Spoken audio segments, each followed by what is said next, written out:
የክርስትና ታሪክ የተጻፈባቸው ታምራት የፈሰሱባቸው እና የጌታችን የእግር ኮቴ ያረፈባቸው 10 ቅዱሳን ቦታዎች ዛሬ በመንፈሳዊ ጉዞ ወደማይረሳው የናዝሬትና የገሊላ ምድር ይዣችሁ ሄዳለሁ። ድንግል ማርያም ትኖርበት ከነበረው ቤት ጀምሮ ኢየሱስ ክርስቶስ እስከ ተራመደበት ባህር ድረስ በሁለት ዓሣና በአምስት ዳቦ ብቻ 5000 ሰዎችን ከመገበበት ቦታ ጀምሮ ውሃን ወደ ወይን እስከቀየረበት የቃና ዘገሊላ ድረስ በአካል እዛው የተገኛችሁ ያህል የሚሰማችሁን 10 ታሪካዊ ቦታዎችን አንድ በአንድ እናያለን። ዝግጁ ናችሁ? አስቡት እስኪ ከልጅነታችሁ ጀምሮ በመጽሐፍ ቅዱስ ስትሰሙት ያደጋችሁትን ቦታ በአካል ተገኝታችሁ ማየት ስትችሉ ያለው ስሜት ደስ ይላል አይደል? እንግዲህ ዛሬ የምገኘው ኢየሱስ ክርስቶስ አብዛኛውን የእድሜውን ክፍል የኖረባት ያደገባት እንዲሁም ከሱ ጋር ተያይዛ የምትጠራው ናዝሬት ከተማ ላይ ነው። እንግዲህ ናዝሬትን በመጽሐፍ ቅዱስ ብዙ ቦታ ላይ እናውቃታለን። የናዝሬቱ ኢየሱስም እየተባለ ነው የሚጠራው። ኢየሱስ ክርስቶስ ብቻ አይደለም፣ የድንግል ማርያምን ቤት እዚሁ ነው ያለው። የዮሴፍ የጨኛዋን ቤት እዚሁ ነው ያለው። አብዛኛው ነገር እዚሁ ከተማ ላይ ነው ያለው። እናያለን። እኔ አልዋሻችሁም፣ በጣም ደስ ብሎኛል። ከልጅነቴ ስሰማው ያደግኩት ቦታ ላይ ተገኝቼ ማየት በመቻሌ በጣም እድለኛ ነኝ። ለእናንተ ማሳያችኋለሁ፣ አብራችሁኝ ሁኑ። ስለ ናዝሬት ትንሽ ልንገራችሁ። ናዝሬት እንግዲህ እንደምናውቀው በእስራኤል ሀገር ውስጥ የምትገኝ ከተማ ነች። በደቡባዊ እስራኤል ነው የምትገኘው እና በጣም የምታምር ትንሽዬ ከተማ ነች። እንግዲህ በመጽሐፍ ቅዱስ ነው የምናውቃት አብዛኞቻችን። በመጽሐፍ ቅዱስ ስናውቃት ኢየሱስ ክርስቶስ ከስደት በኋላ ከግብፅ ስደት በኋላ መጥቶ አብዛኛውን የእድሜውን ዘመን የኖረባት እንዲሁም ያደገባት ብዙ ተአምራትን የሰራባት ከተማ ነች። አሁን ላይ ባለው መረጃ ደግሞ ናዝሬት ወደ 77000 የሚጠጋ ህዝብ ይኖርባት ከተማ ስትሆን ከ77000 ህዝቦቹ መካከል 70 እና 75% የሚሆነው የእስልምና እምነት ተከታይ ነዋሪ ነው። አይገርም? እኔ ይህንን ስሰማ በጣም ነበር ይገርመኝ። ምክንያቱም በመጽሐፍ ቅዱስ ነው የምናውቃት፣ የምናስበው የምንስለው አብዛኛው ክርስቲያን ነዋሪ ምናምን ነው አይደለም የሚመስለው። ነገር ግን ከተማው ላይ ከ70 እና ከ75% በላይ የሚሆነው እስልምና እምነት ተከታይ ነው ማለት ነው የሚኖርባት። የክርስትና እምነት ተከታይ ደግሞ ከ15 እስከ 20% ነው ተብሎ ነው የሚታሰበው። የአይሁድ እምነት ተከታዮች ወይም ደግሞ የጂውሽ እምነት ተከታዮች ጭራሽ አይኖሩም ማለት ይቻላል። 0.ምናምን% ናቸው ያሉት እዚህ ናዝሬት ከተማ ውስጥ ማለት ነው። ይህ በጣም ኢንተረስቲንግ ፋክት ነው፣ አሜዚንግ ፋክት ነው። እና ዞር ዞር እያልኩኝም ሳይ አብዛኛው ቦታ ላይ የተጻፈው በአረብኛ ነው። አረብኛ ከላይ፣ ከዛ ደግሞ ሂብሩ ወይም የእስራኤል ሀገር ቋንቋ መሀል ላይ፣ ከዛ ቀጥሎ አንዳንዱ ቦታ ላይ እንግሊዝኛ ምናምን ይጠቀማል። በጣም ነው ደስ የሚለው። ይኸውላችሁ መንገዱን ላሳያችሁ። መንገዱ እንደዚህ ነው እንግዲህ የድሮ ናዝሬት እና የዘንድሮ ናዝሬት፣ እኛ በፊልም ምናምን የምናውቃት ናዝሬት እና አሁን ላይ ያለችው ናዝሬት እቺን ትመስላለች ማለት ነው። የሚገራርሙ መኪኖች ይሄዱባታል። ይገርማል በጣም። ግን ደስ የሚለው ነገር ደግሞ ሰዎቹ በጣም ፖላይት ናቸው። እንደነገርኳችሁ ሙስሊሞች ይበዛሉ። በጣም ፖላይት ናቸው። አሁን ፓርክ ሳረግ መኪናዬን ገብቼ ያናገሩኝ ወይ በጣም ደስ የሚል ወይ። የመጀመሪያው መዳረሻ የድንግል ማርያም ቤት ነበር። ጋይዝ እንግዲህ እየደረስኩኝ ነው። የቅድስት ድንግል ማርያም ቤት የነበረው አሁን ላይ የካቶሊኮች ቤተክርስቲያን የተሰራበት ቦታ እንዴት እንደሚያምር ይሁት ቦታው አካባቢው በጣም ነው የሚያምረው። እስኪ ወደ ውስጥ እንግባና ደግሞ እንየው። ይህ ቤተ ክርስቲያን በእመቤታችን ቅድስት ድንግል ማርያም ቤት ላይ የተገነባ ሲሆን ግንባታውም በ1969 ነው የተካሄደው። በስድስተኛውም ወር መልአኩ ቅዱስ ገብርኤል ከእግዚአብሔር ዘንድ ስሟ ናዝሬት ወደምትባለው ወደ አንዲት የገሊላ ከተማ ከዳዊት ወገን ለሚሆን ዮሴፍ ለሚባለው ሰው ወደ ታጨችው ወደ አንዲት ድንግል ተላከ። የዚህችም ድንግል ስሟ ማርያም ይባል ነበር። መልአኩም ወደ እርሷ ገብቶ ደስ ያለሽ ጸጋንም የተመላሽ ሆይ ደስ ይበልሽ፣ እግዚአብሔር ከአንቺ ጋር ነው፣ ከሴቶች ተለይተሽ አንቺ የተባረክሽ ነሽ አላት።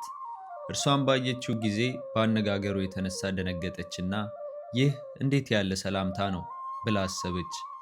መልአኩም እንዲህ አላት፣ ማርያም ሆይ በእግዚአብሔር ዘንድ ባለሟልነትን አግኝተሻልና አትፍሪ። እነሆ ትጸንሻለሽ፣ ወንድ ልጅም ትወልጃለሽ፣ ስሙንም ኢየሱስ ትይዋለሽ። እርሱም ታላቅ ነው፣ የልዑል እግዚአብሔር ልጅም ይባላል። እግዚአብሔር አምላክም የአባቱን የዳዊትን ዙፋን ይሰጠዋል፣ ለያዕቆብ ወገንም ለዘላለሙ ይነግሣል፣ ለመንግሥቱም ፍጻሜ የለውም። ማርያምም መልአኩን ወንድ ስለማላቅ ይህ እንዴት ይሆንልኛል አለችው። መልአኩም መልሶ እንዲህ አላት፣ መንፈስ ቅዱስ ያድርብሻል፣ የልዑል ኃይልም ይጋርድሻል። ከአንቺ የሚወለደውም ቅዱስ ነው፣ የልዑል እግዚአብሔር ልጅም ይባላል። እነሆ ከዘመዶችሽ ወገን የምትሆን ኤልሳቤጥ እርሷ እንኳን በእርጅናዋ ወንድ ልጅን ጸንሳለች። መካን ትባል የነበረችው ከጸነሰች እነሆ ይህ 6ኛ ወር ነው፣ ለእግዚአብሔር የሚሳነው ነገር የለምና። ማርያምም መልአኩን እነሆኝ የእግዚአብሔር ባሪያ አለሁ፣ እንደ ቃልህ ይሁንልኝ አለችው። ከዚያ በኋላ መልአኩ ከእርሷ ዘንድ ሄደ ይለናል መጽሐፍ ቅዱስ።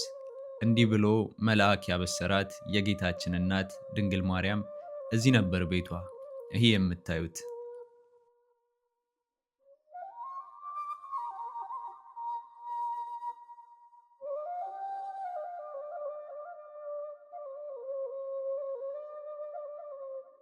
ጋይስ እንግዲህ ወጣሁኝ ከእመቤቴ ቅድስት ድንግል ማርያም ቤት ማለት ነው። ልነግራችሁ አልችልም እግዚአብሔርን የተሰማኝ ስሜት ዋው! በጣም በጣም በጣም ደስ የሚል ስሜት፣ ደስታ ብቻ አይገልጸውም። እውነት በጣም በቃ ደስ ይላል። ስፔሻሊ በቃ ውስጡን አይታችሁታል። ልክ ፊልም ላይ የምናውቀው የኢየሱስ ፊልም ላይ አይምሯችን ውስጥ የምንስለው ምናምን አለ አይደል? ድሮ እመቤቴ ቅድስት ድንግል ማርያም እዛ ውስጥ ስትሄድ ምናምን በቃ የምንስለው ነገር በአካል ያየሁትን የመሰለኝ እግዚአብሔርን። በቃ ቦታው በጣም ነው ደስ የሚለው። ዋው! ብቻ እግዚአብሔር ይመስገን። እናንተም እንግዲህ ማየት ለምትፈልጉ ለምትመኙ እዚህ ቦታ ላይ መታችሁ እንድታዩ እግዚአብሔር ይርዳችሁ። እግዚአብሔርን በጣም በጣም ደስ የሚል ቦታ ነው። በህይወቴ ማየት ከምፈልጋችሁ ቦታዎች አንዱ ይሄ ነው። አየሁት፣ እግዚአብሔር ይመስገን። እንቀጥላለን። አሁን ደግሞ ቀጣይ እዚሁ ቅርብ ነው እመቤታችን ቅድስት ድንግል ማርያም እጮኛ የነበረው ዮሴፍ የስራ ቦታው እንዲሁም ቤቱ የነበረው እንደዚህ ቤተክርስቲያን ተሰርቶበታል እሱ ላይ ማለት ነው። እሱን ደግሞ እናያለን። እንቀጥላለን። ጋይስ ከጀርባ እንደምታዩት ሐውልት አለ አይደለ? የማን ይመስላችኋል? ይሄ የእመቤታችን ቅድስት ድንግል ማርያም እጮኛ የነበረው የቅዱስ ዮሴፍ ሐውልት ነው ማለት ነው። ልክ ወደ እሱ ቤት ወደ ነበረው ከመግባታችን በፊት መንገድ ላይ እንደዚህ አድርገው ሐውልቱን ሰርተውታል። ደግሞ በጣም የሚያምረው ደግሞ እዚህ ጋር ደግሞ ቅዱስ ዮሴፍ ኢየሱስ ክርስቶስን ሲንከባከበው ምናምን የሚያሳዩ በጣም ነው የሚያምሩት። ዮሴፍ እንግዲህ ሁላችንም እንደምናውቀው የድንግል ማርያም እጮኛ የነበረ ሰው ነው። ታዲያ የዛኔ ድንግል ማርያም ለዮሴፍ በታጨች ጊዜ ሳይገናኙ በመንፈስ ቅዱስ ጸንሳ ተገኘች። እጮኛዋ ዮሴፍም ግን ጻድቅ ነበርና ሊገልጣት አልወደደም፣ በስውርም ሊተዋት አሰበ። እርሱ ይህን ሲያስብ የእግዚአብሔር መልአክ በሕልም ታየው፣ እንዲህ ሲልም ነገረው፣ የዳዊት ልጅ ዮሴፍ ሆይ ከእርሷ የሚወለደው በመንፈስ ቅዱስ ነውና እጮኛህን ማርያምን ለመውሰድ አትፍራ። ልጅም ትወልዳለች፣ እርሱም ሕዝብን ከኃጢአታቸው ያድናቸዋል፣ ስሙን ኢየሱስ ትለዋለህ አለው። ከዚያን ጊዜ ጀምሮ ዮሴፍ ኢየሱስ ክርስቶስን እንደ ልጁ ተቀብሎ ንጉሥ ሄሮድስ ሊገለው በፈለገ ጊዜም ወደ ግብፅ ይዞ ተሰዶ መጽሐፍ ቅዱስን እያስተማረ አሳድጎታል። እንግዲህ የዚህ የቅዱስ ዮሴፍ ቤት ደግሞ እዚህ ነበር።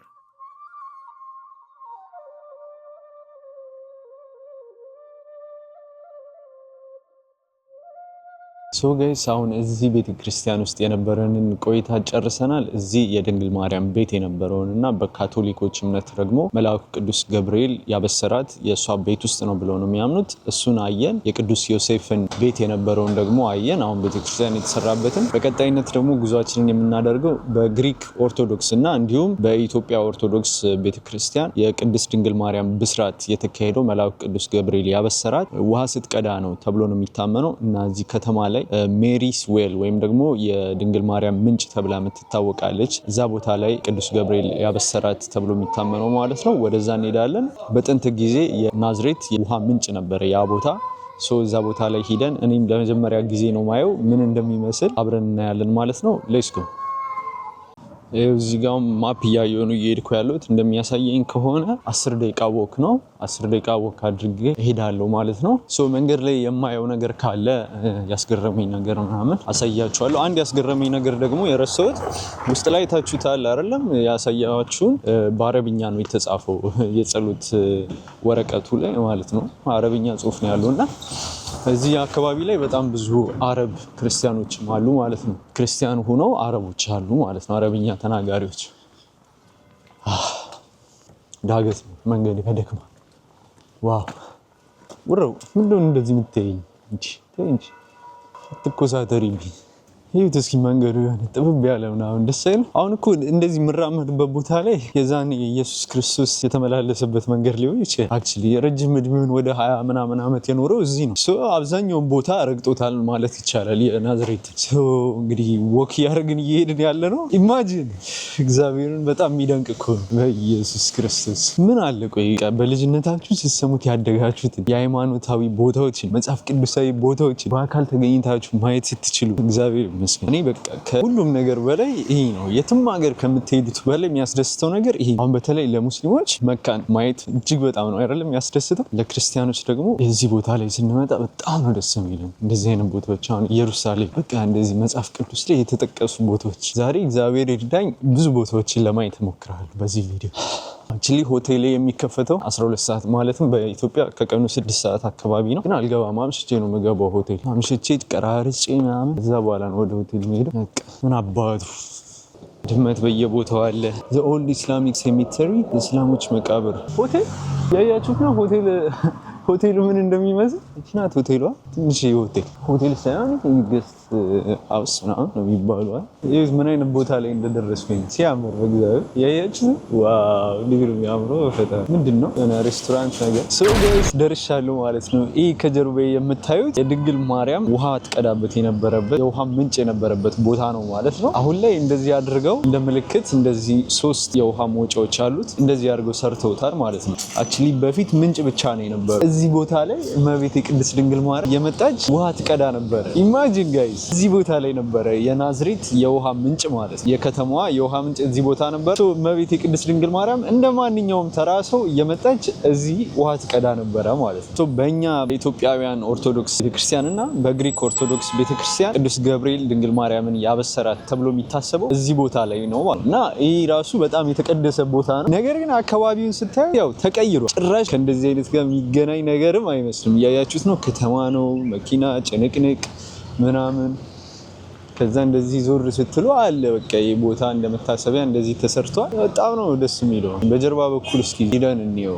ጋይስ ከጀርባው ይህን ይመስላል ማለት ነው። ቆይ ከውስጥ በኩል ላሳያችሁ። ጨለማ ካልሆነ ከታያችሁ ውስጡ ማለት ነው እያያችሁት ነው። ይሄ ነበረ ምንጩ ማለት ነው። የውሃው ምንጭ እንደዚህ ታጥሯል። አሁን ላይ ደርቋል። ምንም አይነት ውሃ አይታይም። ግን በቃ ይሄ ነበረ ምንጩ። ከዚህ ነበረ እመቤቴ ቅድስት ድንግል ማርያም እየመጣች ውሃ የምትቀዳው ማለት ነው። በፈጣሪ አሜዚንግ ጋይስ። በጣም ነው ደስ የሚለዋል። እግዚአብሔር ከጀርባዋ እንደምታዩት ሬስቶራንት አለ፣ ሆቴሎች አሉ ምናምን። በቃ ሰው አሁን ኖርማሊ ከተማ ላይፍ ነው የሚኖር። ግን ለመታሰቢያነት እዚህ ጋር አለች ማለት ነው። ትንሽ ነች፣ በቃ በቂ ናት ለመታሰቢያነት። ትንሽ ብትሆንም ግን ነገሯ ትልቅ ነው።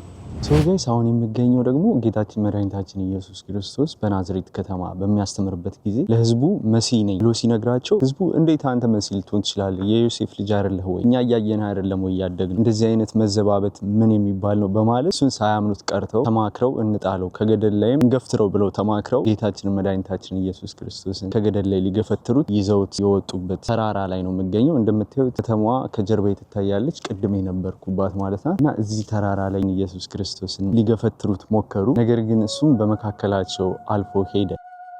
ወደ አደገበት ወደ ናዝሬትም ሄደ።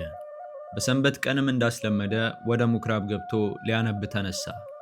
የነቢዩን የኢሳይያስን መጽሐፍም ሰጡት። መጽሐፉን በገለጠ ጊዜ እንዲህ የሚል የተጻፈበትን ስፍራ አገኘ። የእግዚአብሔር መንፈስ በላዬ ነው፣ ስለዚህ ቀብቶ ለድሆች የምሥራችን ነግራቸው ዘንድ፣ ለተማረኩትም ነፃነትን እሰብክላቸው ዘንድ፣ ያዘኑትንም ደስ አሰኛቸው ዘንድ፣ ዕውሮችን ያዩ ዘንድ፣ የተገፉትንም አጸናቸው ዘንድ፣ የቆሰሉትንም እፈውሳቸው ዘንድ፣ የተመረጠችውንም የእግዚአብሔር ዓመት እሰብክ ዘንድ ላከኝ ብሎ መጽሐፉን አጥፎ ለተላላኪው ሰጠውና ተቀመጠ። በምኩራብም የነበሩት ሁሉ ዓይናቸውን እሱ ላይ አፈጠጡ። እሱም የዚህ የመጽሐፍ ነገር ዛሬ በጆሮአችሁ ደረሰ፣ ተፈጸመ አላቸው። በምኩራብ የነበሩት ሁሉ ይህን ሰምተው ተቆጡ። ያን ጊዜም ተነስተው ከከተማ ወደ ውጭ አወጡት። ገፍተውም ይጥሉት ዘንድ ከተማቸው ተሰርታበት ወደ ነበረች ተራራ ጫፍ ወሰዱት። እርሱ ግን በመካከላቸው አልፎ ሄደ። ነቢይ በሀገሩ አይከበርም እንዳለው ያደገባት የናዝሬት ሰዎችም አልተቀበሉትም። እንግዲህ ይህ ቦታ ደግሞ በጣም ደስ የሚል ቦታ ነው። ሃይማኖታዊ ትርጉሙ ባሻገር ደግሞ ለሃይኪንግ ይጠቀሙታል ሰዎች። መኪናቸውን ታች አቁመው ሃይክ ያደረጉ ይወጣሉ ምናምን ያዩዋቸው ነበረ። ቅድም ስመጣ እንኳን አልቻልኩም በመኪና ነው የወጣሁት።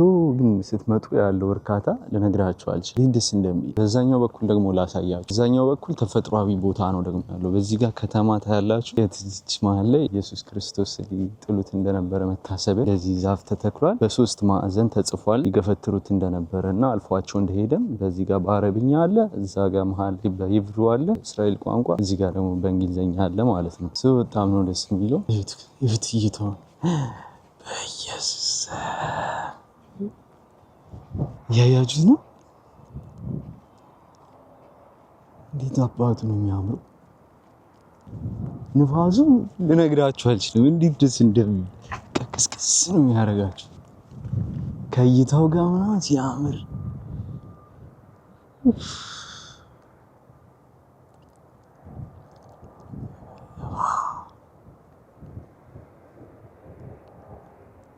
ጋይስ እንግዲህ ይህን ይመስላል ተራራው። ኢየሱስ ክርስቶስን ሊጥሉት ይዘውበት የወጡት ተራራ ማለት ነው። አሁን የሚያምረው ደግሞ ከታሪካዊነቱ ባሻገር እና ከሃይማኖታዊነቱ ባሻገር እዛኛው በኩል ተፈጥሯል። እዚህ በኩል እንደምታዩት የናዝሬት ሙሉ ከተማ እይታ አለ። ሲያምር በጣም ነው የሚያምረው። አሁን ደግሞ ቀጣይ ወደ ደብረ ታቦር ተራራ እንሄዳለን። አብረን እንሂድ። ደከመኝ እኮ ጋይስ፣ በፈጣሪ አልቻልኩም። ፀሐይ ነው እና ደግሞ በቃ የእግር መንገዱ ወደ ተራራው የወጣሁት አጭር ናት እኮ ግን አደከመችኝ በጣም። ኢየሱስ ክርስቶስ አስቡት፣ የዛኔ እየገፉት እያመነጫጨቁት ወደዚህ ተራራ ይዘውት ሲወጡ ምን ያክል ሊደክመው እንደሚችል። እኔ 100 ሜትር ብትሆን በእግሬ ሄድኩት እና እዛ ዞርኩኝ ትንሽ ስቀርጽ ምናምን። ዋው ብቻ ግን እጅ አንሰጥም፣ እንቀጥላለን። ስንት ቦታ ይቀረኛል? 1 2 3 ቦታ ይቀረኛል። የደብረ ታቦር ተራራ፣ ቃና ዘገሊላ መሞቴ ዛሬ ግን እግዚአብሔር ይረዳኛል፣ ብርታቱን ይሰጠኛል። ስንት ቦታ ሄድኩኝ እስካሁን ድረስ ራሱ። እንዴ የድንግል ማርያም ቤት፣ የቅዱስ ዮሴፍ ቤት እሱ ቅርብ ነው። ከዛ ደግሞ የድንግል ማርያም ውሃ ትቀዳበት የነበረበት ቦታ ሄድን። ዋው አሁን እዚህ መጣን። አሁን ቀጣይ 3 ቦታዎች አሉ ማለት ነው። ይህን ሁሉ በአንድ ቀን ካሳካሁት ጀግና ነኝ። እግዚአብሔር በጣም እየደከመኝ ነው አሁንም ግን ለማሳካት ሞክራለሁ። እቅዴ እንደዛ ነው፣ በአንድ ቀን እነዚህን ቦታዎች ማየት። ነገ ደግሞ ኢየሱስ ክርስቶስ በእግሩ የሄደበት ባህር አለ አይደለም፣ አሳ እንዲያጠምዱ ያዘዛቸው ቦታ፣ እዛ ሄዳለሁ በጠዋት። በዚሁ ቪዲዮ ነው የሚሆነው፣ ግን ተኝቼ ስነሳ ሆቴሌ እገባለሁ። ከዛ በኋላ አድሬ በነገታው ወደዛ ሄዳለሁ፣ ግን በዚሁ ቪዲዮ ነው የሚሆነው። አሁን ወደ መንገዳችን እንሂድ። እንበረታለን። እግዚአብሔር ከኛ ጋር ነው። ሌትስ ጎ። እዛ ስንደርስ እንገናኝ። ጋይስ እንግዲህ ደርሰናል ማለት ነው ደብረ ታቦር ተራራ ላይ። እንግዲህ ከጀርባዬ የምታዩት ቤተክርስቲያን የተገነባው ኢየሱስ ክርስቶስ በደብረ ታቦር ተራራ ላይ ኤልያስንና ሙሴን ያገኘበት እንዲሁም ሐዋርያቶቹ ፊት ለፊት የተቀየረበት ብርሃን የሆነበት ቦታ ነው ይህ ቦታ ማለት ነው። በጣም ነው ደስ የሚለው። አልገባችሁም ዛሬ ምን አይነት ስሜት እየተሰማኝ እንደሆነ? በጣም ብዙ አይነት ቦታዎችን አየሁ፣ በጣም ብዙ ቅዱሳዊ ቦታዎች። የዚህ ደግሞ በጣም ተራራማ ቦታ ነው። መንገዱን አልቀረጽኩትም እንጂ የነዳው ስለነበረ በጣም ጠመዝማዛ ነው። በጣም ተራራማ ቦታ ነው እና እስኪ አሁን ደግሞ ከጀርባ ያለውን እናያለን፣ ውስጥም ገብተን እናያለን ቤተክርስቲያን። ሌትስ ጎ። ከ6 ቀንም በኋላ ጌታችን ኢየሱስ ጴጥሮስን፣ ያዕቆብን፣ ወንድሙን ዮሐንስን ይዞ ለብቻቸው ወደ ረጅም ተራራ ወጣቸው። መልኩም በፊታቸው ተለወጠ፣ ፊቱም እንደ ፀሐይ አበራ፣ ልብሱም እንደ ብርሃን ነጭ ሆነ። እነሆ ሙሴና ኤልያስም ከእርሱ ጋር ሲነጋገሩ ታዩአቸው። ጴጥሮስም መልሶ ጌታችን ኢየሱስን፣ አቤቱ በዚህ መኖር ለኛ መልካም ነው። ብትወድስ 3 ቤቶችን በዚህ እንስራ፣ አንዱን ለአንተ፣ አንዱን ለሙሴ፣ አንዱን ለኤልያስ አለው። እርሱም ገና ይህን ሲናገር ብሩህ ዳመና መጥቶ ጋረዳቸው። እነሆ ከደመናው ውስጥም የምወደው በእርሱም ደስ የሚለኝ ልጄ ይህ ነው፣ እርሱን ስሙት የሚል ቃል መጣ። እንግዲህ ይህ የሆነበት የደብረ ታቦር ተራራ ይህ ነው።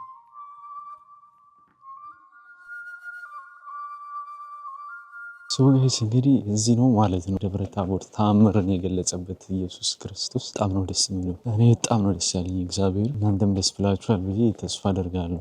ይህ በጣም ትልቅ ቦታ ነው፣ እግዚአብሔር ይመስገን። አሁን ደግሞ ጊዜ ካለኝና ካልተዘጋ ከደረስኩኝ የቃናን ዘገሊላ ሰርግ ግስ ተዘጋጅቶ ኢየሱስ ክርስቶስ ውሃን ወደ ወይን የቀየረበት ቦታ አለ። እዛ ለመሄድ እሞክራለሁ። ሳይዘጋ ጸሎት አደርጋለሁ። አሁን ስንት ሰዓት ሆኗል? 9 ሰዓት ምናምን ከቀኑ ወደ 10 ሰዓት እየሆነ ነው። እዛ እስከ ስንት እንዳሉ አላውቅም። አሁን ቼክ አደርግና ከደረስኩኝ ይሄዳሉ። ካልደረስኩ ደግሞ ቀጥታ ወደ ሆቴል ይሄዳሉ ማለት ነው። ብቻ እስኪ ዋና መኪና ውስጥ ልጅ ሰዓቱ ምናምን ጋይስ አሁን ቃና ዘገሊላን ቼክ አደረግኩት ለመሄድ ጉግል ላይ ሰርች ሳደርግ ዝግ ነው፣ እሁድ ዝግ ነው አለኝ። ይህንን አላወኩም ነበር። እንደ ሌሎቹ ክፍት የሚሆን መስሎ ነበረ።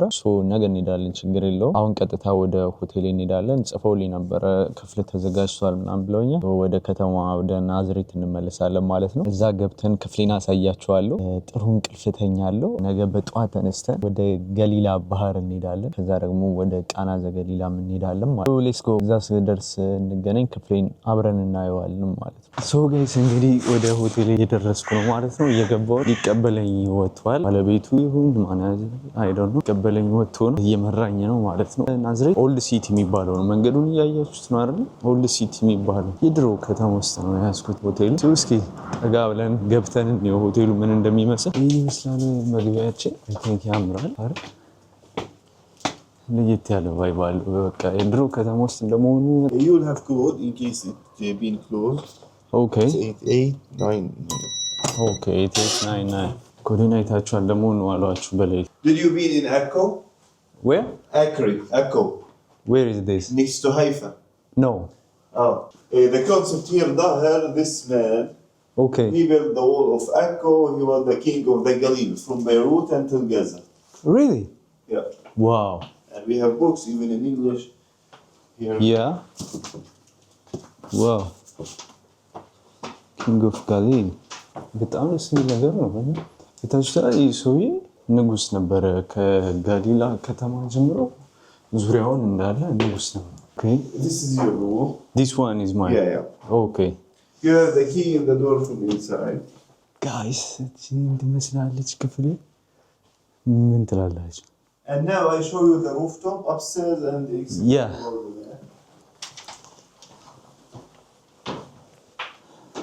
Here we have camera. After that we can. Yeah. Crazy man. በጣም የሚያምር። It's so beautiful. Thank you. This Yeah. is the basilica. The basilica, yeah. Yeah. I was there in the morning. Yeah. It's number 1. Yeah. Here you will have all the explain of the point of interest in Nazareth. Yeah. In case you want it. Yeah. Okay, this is Thank meant you for so you. much.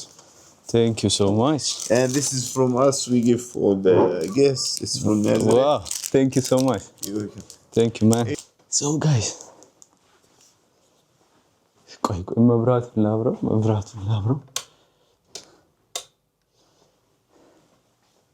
So, guys ክፍላችን ገብተናል። እንዴት ነው? ያምራል አይደል? አሪፍ ነው። ሰውዬው ደስ ይላል በጣም። ስጦታ ተሰጥቶኛል። ላሳያችሁ። እዚህ ለሚመጡ ሁሉ እንሰጣለን ብለዋል። እቺ የናዝሬት ምስል ፍሪጅ ላይ ለምን የቁልፍ መያዣ ነች። ታምራለች በጣም አይደል? አሪፍ ነው ከሞላ ጎደል። እዚህ ጋር አልጋዬ አለ። እዛ ጋር ሁለተኛ አልጋ አለ። እዚች ጋር ደግሞ ጠረጴዛ አለች፣ መጻፊያ ምናምን። እዚህ ጋር ቲቪ አለች which is fine። እዚህ ጋር ደግሞ ሻወር አለ። ናይስ ጥብብ ያለች ናት ግን በቂ ናት። አይታችሁታ ቢልዲንጉ ምናምን እንደዚህ ነው። የድሮ ስለሆነ እንደዚህ ነው which is fine። በጣም አሪፍ ነው። ይህን ይመስላል እንግዲህ የዛሬ ውሏችን። ይህ ቪዲዮ ያልቀኝቼ ስነሳ ነገ ጠዋት ወደ ገሊላ ባህር ማለትም ኢየሱስ ክርስቶስ በእግሩ የሄደበት ማለት ነው ባህር፣ እንዲሁም ዛሬ ዝግ የሆነውን የቃና ዘገሊላ እናያለን።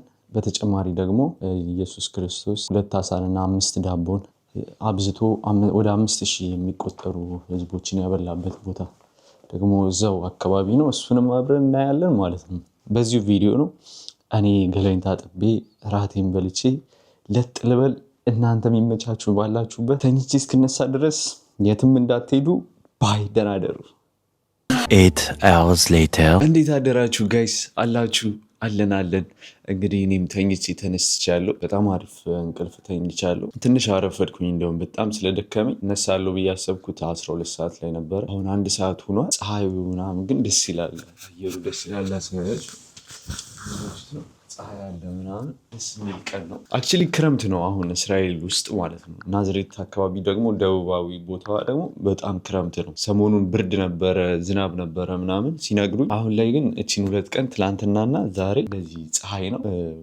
እድለኛ ነኝ ማለት ነው በጣም ሶ እንግዲህ ዛሬ ትላንትና ዝግ የነበረውን የቃናን ገሊላን ቦታ ሂደን እናያለን። በቅድሚያ ግን የምንሄደው ወደ ገሊላ ባህር ነው። ኢየሱስ ክርስቶስ በእግሩ የተራመደበት ባህር ላይ ማለት ነው። እዛ እንሄዳለን። ከዛ በኋላ ወደ ቃና ገሊላ እንሄዳለን ማለት ነው። ይሄ የመጨረሻ ቀኔ ነው ናዝሬት ላይ የሚሆነው ማለት ነው። ለ1 ቀን የመጣሁት 1 ቀን አደርኩኝ፣ ከዛ 2 ቀን ውዬ እመለሳለሁ ማለት ነው። ልብሴን ቀያይር ያለው አዘገጃጅቻለሁ፣ ሻንጣይን ምናምን ፓክ አድርጌ አዘጋጅቻለሁ። እንውጣና እንግዲህ እንሂድ ማለት ነው። እዛ ስንደርስ እንገናኛለን ገሊላ ባህር ላይ። ይመቻችሁ። ጋይስ እንግዲህ ደርሻለሁ ማለት ነው የገሊላ ባህር ጋር። እዚህ ካጠገብ ያለ ፀሐዩ ፊት ለፊት ስለሆነ ነው ከጀርባ ያላስገባውላችሁ። ይህን ይመስላል የገሊላ ባህር በመጽሐፍ ቅዱስ ላይ የምናውቀው ማለት ነው። ኢየሱስ ክርስቶስ በእግሩ የሄደበት ባህር ከናዝሬት ከከተማዋ ወደ 60 ኪሎ ሜትር ነው ርቀቱ። 60 ኪሎ ሜትር መጥቼ ነው እዚህ ጋር የደረስኩት ማለት ነው። በጣም ነው የሚያምረው። በዚህ ባህር ላይ ብዙ ነገሮች ተፈጥረዋል። ከነሱም መካከል በገሊላ ባህር ዳር ሲመላለስ 2ቱን ወንድማማቾች ጴጥሮስ የተባለውን ስምዖን እና ወንድሙን እንድርያስን መረባቸውን ወደ ባህር ሲጥሉ አየ። አሳ አጥማጆች ነበሩና። ኢየሱስም ኑ ተከተሉኝ፣ ሰውን የምታጠምዱ እንድትሆኑ አደርጋችኋለሁ አላቸው። በሌላ ጊዜ ደግሞ ከሌሊቱ በ4ኛይቱ ክፍለ ሰዓት ጌታችን ኢየሱስ በባህር ላይ እየሄደ ወደ እነርሱ መጣ። ደቀ መዛሙርቱም በባህር ላይ ሲሄድ ባዩት ጊዜ ምትሃት ነው ብለው ደነገጡ። ከፍርሃትም የተነሳ ጮሁ። ወዲያውም ጌታችን ኢየሱስ አይዟችሁ እኔ ነኝ አትፍሩ አላቸው። ጽኑ አውሎ ነፋስም ተነሳ። ከሞገዱም የተነሳ ውሃው ታንኳውን እስኪሞላው ድረስ ማዕበሉ ወደ ታንኳው ይገባ ነበር። እርሱ ግን በታንኳው በስተኋላ በኩል ተንተርሶ ተኝቶ ነበር። ቀስቅሰውም መምህር ሆይ ስንሞት አናሳዝንህምን? አሉት። ተነስቶም ነፋሱን ገሰጸው፣ ባህሯንም ጸጥ በይ ዝም በይ አላት። ነፋሱም ዝም አለ፣ ፍጹም ጸጥታም ሆነ። እንግዲህ ይሄ ሁሉ የተከናወነበት የገሊላ ባህር ይህ ነው። ዛሬ ላይ ይህ የገሊላ ባህር ለእስራኤል በጣም ትልቅ ጥቅም ያለው ባህር ነው። ምክንያቱም ንጹህ የመጠጥ አቅርቦቷን የምታገኘው ከዚህ ሐይቅ ብቻ ነው ማለት ነው። አብዛኛውን የሚባለውን የንጹህ የመጠጥ ውሃ አቅርቦት የምታገኘው ከዚህ የገሊላ ሐይቅ ነው። ሌሎች ባህሮች አሉ በዙሪያዋ፣ በጣም ብዙ ባህር አላት እስራኤል። ነገር ግን አብዛኛዎቹ ጨዋማ ናቸው። ይህ ብቻ ነው ጨዋማ ያልሆነ ባህር ያላት። ለህዝቧ የምታቀርበው የንጹህ ውሃ መጠጥ ከዚህ ከገሊላ ባህር የሚሄድ ነው ማለት ነው። ሲስተም አላት። በእርግጥ ጨዋማ ባህሮችንም ወደ ንጹህ የውሃ መጠጥ የሚቀይር ሲስተም አላት። አይነት ነገሮችንም ትጠቀማለች። ነገር ግን በአብዛኛው የውሃ መጠጥ አቅርቦት የሚሄደው ለሀገሪቷ የሚሰራጨው ከዚህ ገሊላ ባህር ነው ማለት ነው። ዛሬ ላይ የገሊላ ባህር ለእስራኤል ትልቅ የሚባል ጥቅም ያለው ባህር ነው ማለት ነው። እና ደግሞ ከዚህ ለ2 ኪሎ ሜትር 3 ኪሎ ሜትር ሄዳችሁ ደግሞ ቀፈርናሆም የምትባለው ከተማ አለች። ኢየሱስ ክርስቶስ ብዙ ታምራትን የፈጸመባት ከተማ ማለት ነች ቀፈርናሆም። ከዚህ 2 ኪሎ ሜትር ነች። እሷንም ሄደን እናያለን ማለት ነው። ሲያስተምርበት የነበረበት ቤተ መቅደስም አለ፣ ቤተክርስቲያን ነገር ግን አሁን ላይ ያለ አይመስለኝም። እስኪ ሂደን እናየዋለን። የቀሩ አካላቶቹ ሊኖሩ ይችላሉ። ቀፈርናሆምንም ሂደን እናያታለን ማለት ነው። ጋይስ አሁን ደግሞ ያለሁት እዚሁ ከገሊላ ባህር አጠገብ ታብጌይ ተብሎ የሚታወቅ ቤተክርስቲያን ፊት ለፊት ላይ ነው ያለው። ይህ ቤተክርስቲያን ኢየሱስ ክርስቶስ ህዝቡን አስተምሮ ሲጨርስ ሐዋርያቶቹ እንዴት እንሸኛቸው፣ ምግብ አልቆብናል፣ ምንም ምግብ የለንም፣ ያለን 2 አሳና 5 ዳቦ ናቸው ቅርጫት ውስጥ ያሉን አሉት። አምጡት ወደኔ ያላቸውና 2ቱን አሳና 5ቱን ዳቦ አባዝቶ 5000 ሰዎች መግበው ሸኙ ማለት ነው። ያ ተአምር የተፈጸመበት ቦታ ላይ ነው ያለው። ታሳያችሁ፣ ይሄ ቤተክርስቲያን ነው ማለት ነው። እዚህ ቦታ ላይ እንደዚህ ቤተክርስቲያን ሰርተውበታል። በጣም ነው የሚያምረው። እጅግ በጣም ትልቅ ትርጉም ያለው ነው። የእግዚአብሔር የኢየሱስ ክርስቶስ በረከት የተገለጸበት ቦታ ነው። ጌታችን ኢየሱስም በወጣ ጊዜ ብዙ ሰዎችን አየና እረኛ እንደሌላቸው በጎች ስለነበሩ አዘነላቸው። ብዙም ያስተምራቸው ጀመረ። ከብዙ ሰዓት በኋላም ደቀ መዛሙርቱ ወደ እርሱ ቀርበው እንዲህ አሉት፣ ይህ ስፍራ ምድረ በዳ ነው፣ ጊዜውም ፈጽሞ መሽቷል። የሚበሉትም የላቸውምና በዙሪያ ወዳሉ ገጠሮችና መንደሮች ሄደው ዳቦ ለራሳቸው ይገዙ ዘንድ ሕዝቡን አሰናብት። እርሱም መልሶ እናንተ የሚበሉትን ስጧቸው አላቸው። ደቀ መዛሙርቱም ይበሉ ዘንድ እንድንሰጣቸው በ200 ዲናር ዳቦ ለመግዛት እንሂድን አሉት። ሂዱና ስንት ዳቦ እንዳላችሁ እዩ አላቸው። አይተውም 5 ዳቦና 2 ዓሣ አሉን አሉት። ሁሉንም በለመለመ መስክ ላይ በየክፍሉ እንዲያስቀምጧቸው አዘዘ። 100ና 50 ሆነው በተራ ተቀመጡ። 5ቱን ዳቦ 2ቱን ዓሣ ይዞ ወደ ሰማይ አየ። ዳቦውንም ባረከ፣ ቆርሶም እንዲያቀርቡላቸው ለደቀ መዛሙርቱ ሰጣቸው። 2ቱንም ዓሣዎች ለሁሉ ከፈለ። ሁሉም በልተው ጠገቡ። ሴትና ሕፃናት ሳይቆጠሩ የበሉት 5000 ወንዶች ነበሩ። ኦልራይት ጋይስ እንግዲህ አሁን ደግሞ ከፈርናሆም ደርሻለሁ ማለት ነው። ከፈርናሆም ብዙ ታምራትን ኢየሱስ ክርስቶስ የፈጸመባት እንዲሁም ያስተማረባት ከፈርናሆም ደርሻለሁ። ከጀርባዬ እንደምትመለከቱት ሲኖጎግ ወይም ደግሞ የጂዊሾች እንደ ቤተክርስቲያን የሚጸልዩበት የነበረበት ማለት ነው። በኢየሱስ ክርስቶስ ዘመን ኢየሱስ ክርስቶስ እንግዲህ እዚህ ነበረ ያስተምር የነበረው በከፈርናሆም ማለት ነው። ጠጋ ብለን እንየው። እንደገመትኩት ነው፣ ሙሉ አይገኝም። በጣም ረጅም ጊዜ ነው። ይኸውላችሁ እንደዚህ ነው ያለው። የድሮ አለ እስካሁን ድረስ አልጠፋም መሰረቱ ምናምን ማለት ነው። ያያችሁት ነው። እዚህ ውስጥ ነበረ እንግዲህ ኢየሱስ ክርስቶስ ያስተምር የነበረው ማለት ነው። ይኸውላችሁ ጋይስ ያያችሁት ነው። ከስር ጥቁር ድንጋይ ያለው አይደለም? ከዚህ ከነጩስ ይሄ ነው ትክክለኛው የነበረው ማለት ነው፣ ጥቁሩ ድንጋይ። ከዚህ ላይ ደግሞ ከዛ በኋላ በ4ኛው ክፍለ ዘመን የተገነባ ነበረ ማለት ነው። ጌታችን ኢየሱስም ዮሐንስ እንደተያዘ በሰማ ጊዜ ወደ ገሊላ አውራጃ ሄደ። ናዝሬትንም ትቶ መጣና በዘብሎንና በነፍታሌም አገሮች መካከል በምትገኘው በባህር አጠገብ ባለችው በቀፈርናሆም ኖረ። ቀፈርናሆም የኢየሱስ ቤት እየተባለች ትጠራለች፣ ምክንያቱም በዚች ከተማ ብዙ ታምራትን አድርጓልና። ከዚህ ቤተ መቅደስ ደግሞ ፊት ለፊት የሚታየው የሐዋርያው ጴጥሮስ ቤት የነበረው ነው ማለት ነው። ሐዋርያው ጴጥሮስ ቤቱ እዛ ጋር ነበረ። ስለዚህ እስኪ ጠጋ ብለን ደግሞ እንየው። ይኸውላችሁ እዚህ ጋር the house of Peter ይላል። the 5th century octagonal church። ይህ ደግሞ በ5ኛው ክፍለ ዘመን የተሰራ የኦክታጎን ቅርጽ ያለው ቤተክርስቲያን ነው ማለት ነው። የተሰራው በሐዋርያው ጴጥሮስ ቤት ላይ ነው ማለት ነው። በጣም ነው የሚገርመው። ይሄ ነበረ ማለት ነው የሐዋርያው ጴጥሮስ ቤት። ያያችሁት ነው ከስር። ዋው በፈጣሪ እዚህ ነበር ሐዋርያው ጴጥሮስ የሚኖረው። ይህ እኮ ማለት ከስንት ሺህ ዘመን በፊት ነው፣ 2000 ምናምን ዓመት በፊት። በር ነገር ነው አይደለም? ይሄ ፊት ለፊት የሚታይ የቤቱ መግቢያ ነገር ሊሆን ይችላል። አይ ዶንት ኖ ሊሆን ይችላል፣ ግን መግባት አይቻልም። በዛ አልፎ መውረድ አይቻልም። ይቻል በጣም አሪፍ ነበር። እና ደግሞ 8 ጎን ሆኖ የተሰራበት ምክንያት አለው እያንዳንዱ ማለት ነው። አንዱ ማዕዘን አንድ ነገር ሪፕሬዘንት ያደርጋል፣ አንዱ ማዕዘን አንድ ነገር ሪፕሬዘንት ያደርጋል። 8ቱም የተለያየ ነገር ሪፕሬዘንት ያደርጋሉ። አንደኛው ጎን የኢየሱስ ክርስቶስን የቤዛነት የመስዋዕትነት ብሎም ለእኛ ለሰው ልጆች መሰቀሉን ያመለክታል። ሁለተኛው ጎን ኢየሱስ መንግሥተ ሰማያትን ለማግኘት እንደ ሕፃናት ሁኑ ያለውን ትምህርት ያመለክታል። ሶስተኛው ጎን በዚህ በቅዱስ ጴጥሮስ ቤት ሽባ የነበረውን ሰው መፈወሱን ያሳያል። አራተኛው ኢየሱስ የኢያሪዮስን ልጅ ከሞት ያስነሳበት እና ለ12 ዓመት ደም ይፈሳት የነበረችውን ሴት በእምነቷ የፈወሰበትን ታሪክ ይዘክራል። አምስተኛው የጴጥሮስ ቤት የእንግዳ ተቀባይነትና ለተራበ አጉራሽነትን ያሳያል።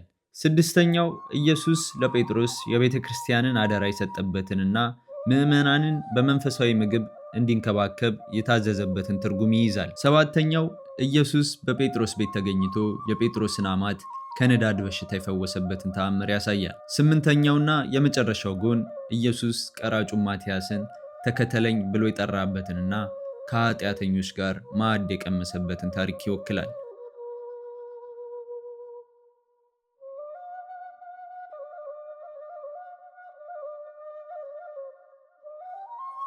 ሶ ጋይስ ደርሰናል ማለት ነው ቃና ዘገሊላ። እስኪ ወደ ውስጥ እንግባና ደግሞ ያለውን ነገር እንየው። ብዙ ሰዎች እየገቡ ነው።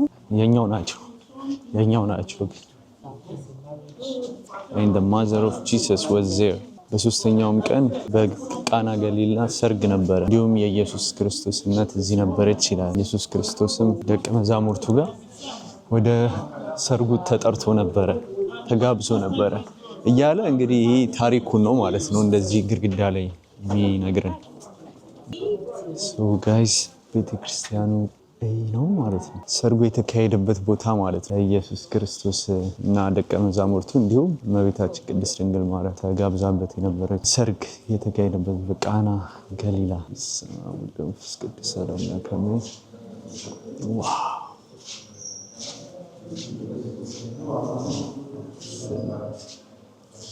እዚህ ቦታ ነው ማለት ነው እንግዲህ ኢየሱስ ክርስቶስ ለሰርገኞቹ ውሃን ወደ ወይን ቀይሮ የሰጣቸው ማለት ነው። ብዙ ሰዎች አሉ ተጋፍቼን የገቡት ራሱ ያቸው ላይ በጣም ደስ የሚለው ከቤተ ክርስቲያኑ ማለት ነው በቀኝና በግራ በኩል ላሳያችሁ። በሁለቱም በኩል እንደዚህ አይነት ገንቦች የገንቦ ምስል ወይም ደግሞ በድሮ ጊዜ በጂዊሽ እምነት ተከታዮች በኢየሱስ ክርስቶስ ጊዜ ወይንን የሚጠቀሙባቸው ወይም ወይን የሚያስቀምጡባቸው ገንቦች ናቸው። እነሱ ምሳሌ ነው እንደዚህ ተደርጎ የተሰራው እና ከነዚህ ውስጥ የነበረውን ውሃ ወደ ወይን ቀይሮ ለህዝቡ ያጠጣ። እንዲሁም ከመጀመሪያው የበለጠ መልካም ወይን ህዝቡ ያጠጣው ማለት ነው። እንግዶቹ እንዲሁም ተገርመው በዛን ጊዜ በባህል መልካሙን ወይን ቀድሞ ያቀርቡና ከዛ በኋላ ቅራሪውን ወይም ደግሞ ቀጠን የሚለውን በኋላ ላይ ነው የሚያቀርቡት። ነገር ግን ኢየሱስ ክርስቶስ ሲቀይረው ከመጀመሪያው የተሻለ ስለነበረ ህዝቡ ምን አለ? ሰርጉን ላዘጋጀው ሰው አንተ በባህላችን እኮ መልካሙን ወይን መጀመሪያ ላይ ነበር የሚቀርበው፣ ነገር ግን አንተ ወደ በኋላ ላይ ያደረከው ብሎ ተገረሙ ማለት ነው። ይህ ቦታ ኢየሱስ ክርስቶስ ታምሩን የገለጸበት ትልቅ ቦታ ነው ማለት ነው።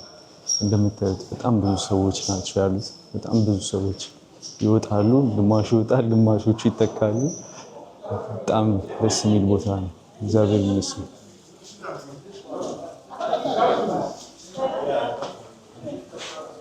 ሶ ጋይስ እንግዲህ ብለን ስንት ተራራ ወጥተን ስንት ዋሻ ውስጥ ገብተን የቪዲዮአችን መጨረሻ ላይ ደርሰናል ማለት ነው። ይህ ቪዲዮ ወይም ደግሞ ይህ ጉዞ ለኔ እጅግ በጣም ትልቅ ትርጉም ያለው እጅግ በጣም ደስ ያለኝ ጉዞ ነው። ምክንያቱም ከልጅነት ጀምሮ በቤተክርስቲያን ሲነገሩኝ ያደኳቸው ቦታዎች፣ በመጽሐፍ ቅዱስ አነባቸው ያደኳቸው ቦታዎች፣ በአይምሮዬ ስስላቸው የነበርኳቸውን ቦታዎች በአካል ተገኝቼ መንካት ስችል፣ በአካል ተገኝቼ ማየት ስችል እጅግ ትልቅ ደስታ ነው ያለው። ሶ እኔ በጣም ነው ደስ ያለኝ። እናንተም ደስ ብሏችኋል ብዬ አስባለሁ። አልዋሻችሁም፣ በጣም ያደክማል። እውነት ለመናገር በጣም ደክሞኛል። ይህን ሁሉ ቦታዎች በአንድ ቀን ማዳረስ ማለት በጣም ከባድ ነገር ነው። ትላንትና አንድ ብቻ ነበር የቀረኝ የቃና ገሊላ ዛሬ የቀረስኩት ማለት ነው ከእቅዴ ውስጥ። ሌሎቹን በአንድ ቀን ነው ለመቅረጽ አስቤ ነበረው። እሱም ዝግ ስለሆነ ነው ያልሄድኩት። እሁድ ስለነበረ ዝግ ነበረ።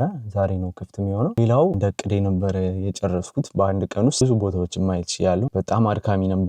ዳገት ነው፣ ተራራ ነው። ብቻ እግዚአብሔር ይመስገን አሳክቼዋለሁ። ቻሌንጅ የሚያደርገው ምንድነው መሰላችሁ? በጣም የሚያደክመው የመንገዱ ሁኔታ። የናዝሬት ከተማ ተራራማ ቦታ ላይ ነው ያለችው። ትወጡ በጣም ዳገት ነው። መኪና ራሱ እየነዳችሁ በጣም ነው የሚያደክመው። መኪናው ይቸገራል ለመውጣት። ጠባብ ነው መንገዱ፣ በጣም ጠባብ ነው። ሲቀጥል ደግሞ ተራራማ ቦታዎች ናቸው አብዛኛዎቹ። ፓርክ አድርጋችሁ በእግራችሁ ነው የምትወጡት። እሱ ትንሽ ያደክማል ግን ወርዝ ያደርጋል። ምክንያቱም ቦታዎቹ እጅግ በጣም ቅዱስ የሚባሉ ቦታዎች ናቸው። ሶ እኔ በጣም ነበረ ደስ ያለኝ። በቀጣይ በእስራኤል ኢየሩሳሌም እጅ እሰራላችኋለሁ። ኢየሩሳሌምም ትልቅ ትርጉም ያለው ቦታ ነው። እንዲሁም ደግሞ ከሃይማኖታዊ ውጪ ደግሞ የሆነ ደግሞ እስራኤልን ማወቅ የምትፈልጉ ከሆነ ቴልአቪቭን ዋና ከተማዋን ማየት የምትፈልጉ ከሆነ እጅግ በጣም ዘመናዊ የሚባል ከተማ ነው ቴልአቪቭ። እነሱን ማየት የምትፈልጉ ከሆነ ኮሜንት ላይ ጻፉልኝ፣ እነሱንም እሰራላችኋለሁ ማለት ነው። ሶ ይመቻችሁ። ሰብስክራይብ ማድረጋችሁን እንዳትረሱ። እወዳችኋለሁ። Bye.